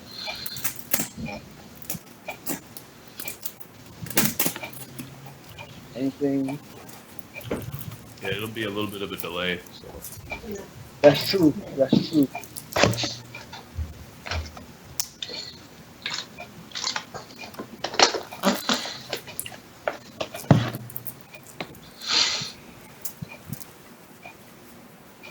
All right then. I guess All right. I guess we'll be wrapping up this week's episode of the KANE Am I Event. coming back to what? To Florida? I don't know. Wonderful. Can we get some more questions like that, please? No, I'm not from Europe. What the hell? No, he went to Scotland for, what was it, like a year or so? I definitely want to hit up European tournaments. I definitely want to hit up European tournaments as well as American tournaments. Oh, really? I want to try to do as many events as I can. Let's do it. I'll go. I still haven't even been to Europe, Yeah. and I mean- Word. Hey, I Will. was gonna say, yeah, I used to live in EU. Oh, sorry, Kane. I was gonna answer Will's question. Next version of Tekken Chicken, as Nick mentioned earlier, he's gonna try to have it out on release day of T7, and if not, I would assume shortly after that. So you can look forward to that. Oh, that's a great question, Limit. He's asking, does OFFINBED feel like this is the best version of Fang? Yes, I definitely believe it is the best version of Fang. If there's anything I want to, that I really appreciate, is that he doesn't really have anything. I don't think he ever had anything that's fast, that wall splats, that's safe. Like the the fastest mid that he has that would wall splat is like down forward 2-2, and that's like 22 frames. It's not 22 frames. I mean, no, it's like 18 frames, 18 to 20, around there. It's pretty slow. Everybody, your creator of Tekken Chicken, the number one shit. frame data source for America, All right, right wait a here. second. We're gonna look it up right now on the. Oh snap! I don't use the move. I just feel like it's way too slow. I thought it But was. anyway, I thought it was 16, but 16 really? I thought it was 16. Yeah. Nick, keep going about Fang. We want to hear about why he's really good right now. That's really fast for a safe mid wall splatting move that's hard to step. So Yeah, it's 20 frames. 20 Okay. frames. Still, like what? Well, no, because at 20 frames, I might as well go for like a forward 4, which it's not a mid, but it's faster, and it actually launches. I thought you were talking about for wall splatting though. Yeah, and that's the thing. Like 20 frames is fast. Yes. Okay, so you were saying you're thankful he has a fast wall splitting. So now he's got down back 1-4, down back. Oh, Or- Okay. And he could wall splat from that. And then also his forward 1+2. I actually don't know the frames on that attack anymore, but I'm assuming it's 18 frames, just from eyeballing it. And I think that's pretty significant because it tracks and wall splats, which I think makes his wall pressure a lot better. Because a lot of people like to sort of wedge their way out of the wall. He can't really do anything that quickly that would put you against the wall, if that would put you that doesn't put him at risk. So now he can just like koofy slap you right into the wall. So And He like- has a 13 frame shoulder that'll put you on the wall. Yes, but that's like negative 27. rage Yeah. drive safe. Yeah, and does wall I don't- damage on block. Try to drive. the whole time. He There's also has just, like, down forward 3, which is his safe mid launcher. Also, one thing about I was salty because they nerfed his while standing 2. Oh. It doesn't launch on counter hit anymore, right? Oh. But I just found out it actually launches naturally now. Must be nice. Like, Must be nice having a safe launcher. It's basically a safe 15 frame mid launcher, but it's a very small combo. You're not going to do like crazy shit with it. Wow. So how does it feel to have a safe launcher? It feels fucking fantastic. That's fantastic. Damn, I wish I had that. All right, guys. So, what's up, Nick? Before we close it off, because it's getting pretty late for everyone here. I think X Copies in the chat gave a really good question as the probably the best Fang player here. Any anti-Fang strats? fucking backdash. Yeah, I agree with that. I heard you mention on stream one time, or was it in KTA? You were saying that Fang, on hit, he doesn't really get anything, and that saved me at LCQ against what's his name, Locke, because I was like, wait, well, yeah, Locke hit me, and I'm out of here. And I was like, okay, cool, I'm cool with that. Like the thing is, what fucks people up a lot is, like, normally when you're in frame advantage, yeah, you want to try to take advantage of having that right of way, but like Fang lives in that space, and it just kind of doesn't matter at like what disadvantage he's at, or he's got way too many tricks for every situation. Yeah, like Kenpo and shit. And Kenpo is pretty much, I like to call Fang Mr. Stereo Mix-Up, because you could be putting him in a 50-50, and then when he does Kenpo step, you're now in his 50-50. Ah, yes. You know what I'm saying? So he breaks the game, is what you're saying. No. Maybe you were doing so well. No, but what I'm saying is, like, and then the worst part about that Kenpo step mix-up is that he can choose to do nothing, so he could just stay safe anyway. Like, it's never going to be in your favor unless you're actually using health, and then like that just gets demonic. But anyway, so when you backdash, like, he's got really good tools for closing the gap and taking damage off you with like low pokes and shit. But when you kind of want to force him to use those good moves because they also make him punishable. Like his down back 3 is launch punishable. Yes. And stuff like while standing 1 to close the gap, that can be stepped, or he kind of loses his momentum when he goes for that attack. He's like -1 or -2. But the idea is to backdash so much to the point where you limit his whole entire move list, and he's now just reduced to his good poking tools, and that just makes him much more manageable, to be honest. I see.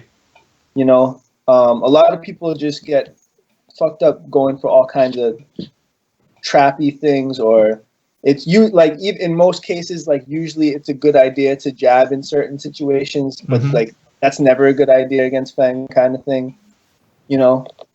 So the more you backdash, you're just basically gonna drag out the match and just make it really annoying and frustrating to take damage off you. Yes.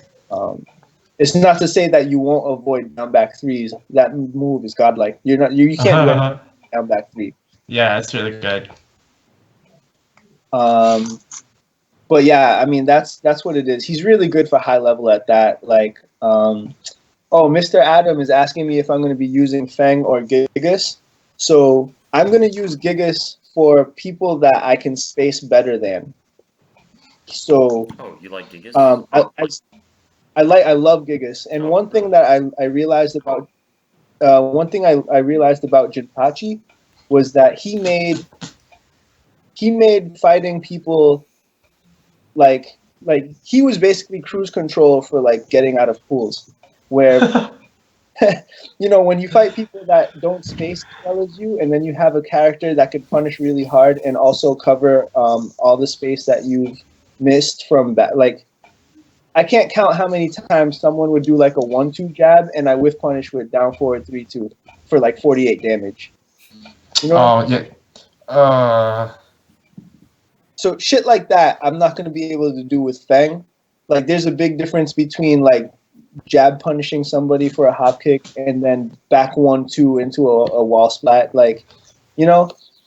So if I could space better than my opponents, if I feel like I can move better and space better, and I'm stronger fundamentally, I would rather use Gigas because I'd just be backing up and then bashing them with like down 2 and his other like long range pokes or whatever. When I hit higher level, if I feel like somebody is too close to my own fundamentals or they're just beyond me, then I'm going to be using Feng. Mm-hmm. That's how I see it. Mm-hmm. Yeah, I can empathize. Like, that's how I used to play Jack. Like, a lot of times, just play people, and they're like, "Oh wow, Jack's so easy." But then after like a certain point, I switched to Brian because you're right. Like, sometimes if someone's matching you in like fundamentals or at least patience, it's like Jack is not really that proactive. He doesn't have plus frame on block moves to get you started, or something really quick and sneaky and crushy. That's also really hard to punish. Hey man, I as a Brian player, I completely agree with that statement. You know, I was also a former Fang player. You know, hey man, I'll take every edge I can get. I admit I'm bad. So, Brian train, I'll take all the tickets. I'll take a year pass, season pass. Nice shade, bro. Nice shade. I don't know what you're talking about. I actually really like that quote though. I'm like, yes, this is me actually. All right. Guys, So we're gonna close up here. So, any last comments? Okay. Nope. Just from me, like, just keep an eye out for Tekken Chicken. I plan on doing a lot of really awesome things, and hopefully I don't get shut down from Namco again. Oh yeah. But that was my fault. Like, I asked for that.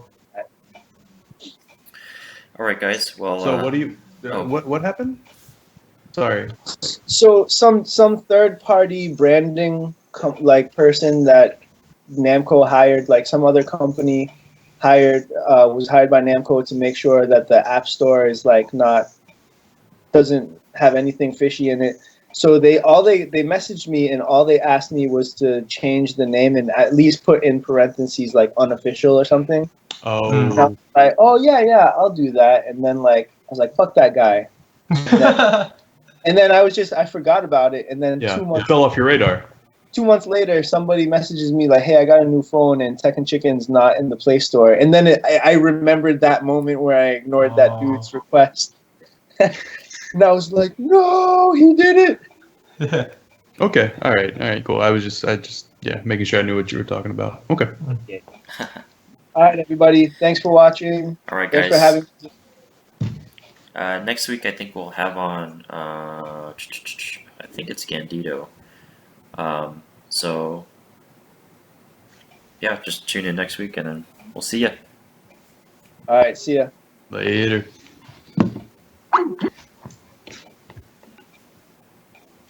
Lol.